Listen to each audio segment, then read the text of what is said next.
Then all the tax collectors and sinners drew near to him to hear him.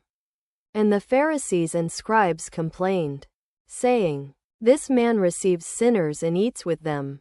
So he spoke this parable to them, saying, "What man of you, having 100 sheep, if he loses one of them, does not leave the 99 in the wilderness, and go after the one which is lost until he finds it?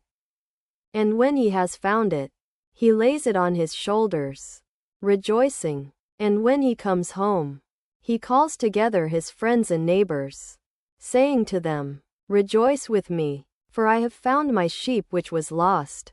Single quote. I say to you that likewise there will be more joy in heaven over one sinner who repents, than over 99 just persons who need no repentance. Or what woman, having 10 silver coins, if she loses one coin, does not light a lamp, sweep the house, and seek carefully until she finds it? And when she has found it, she calls her friends and neighbors together, saying, 'Rejoice with me, for I have found the piece which I lost.' Single quote. Likewise, I say to you, there is joy in the presence of the angels of God over one sinner who repents." Then he said, "A certain man had 2 sons. And the younger of them said to his father, 'Father, give me the portion of goods that falls to me.' So he divided to them his livelihood.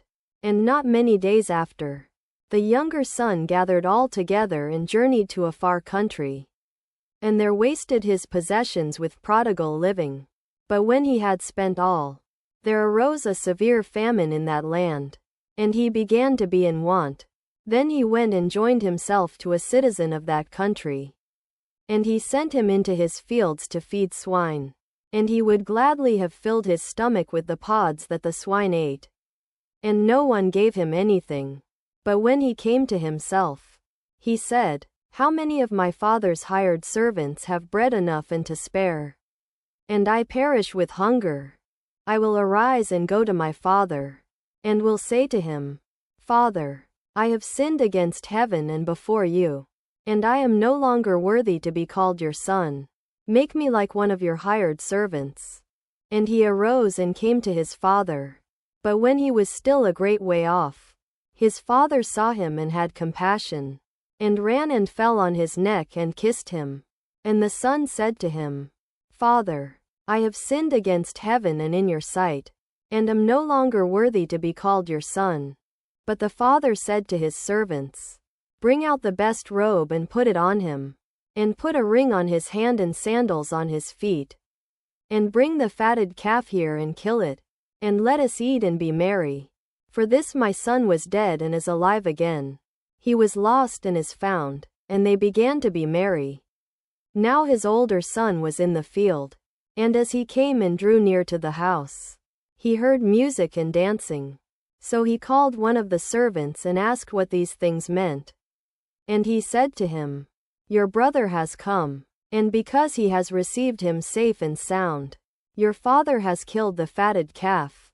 But he was angry and would not go in. Therefore his father came out and pleaded with him. So he answered and said to his father, 'Lo, these many years I have served you. I never transgressed your commandment at any time. And yet you never gave me a young goat, that I might make merry with my friends.